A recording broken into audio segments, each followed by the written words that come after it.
Ito, may gawa na naman tayo. So check upin muna natin yung brake pads nitong ating Vios na Batman. So 21mm yung kailangan natin na tools dyan na tie wrench para matanggal natin itong gulong, para makita natin rin yung ating brake pads, kasi hindi natin yan masilip kasi naka steel rim. Ayan, nakita na nga natin mga kagrasa. Sisilipin na naman natin ngayon dito sa gilid. Kailangan magaling tayo sa silipan dyan mga kagrasa.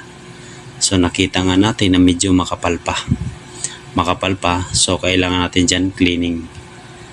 So dahil nakita na natin na makapal pa, dito na naman tayo ngayon sa likod. Kailangan naman natin yung 21mm pa rin yan. Pareho lang lahat yan mga kagrasa, kasi yan, kailangan din natin yan na naka-release yung handbrake, tapos kunting palo para makita natin yung ating gustong makita,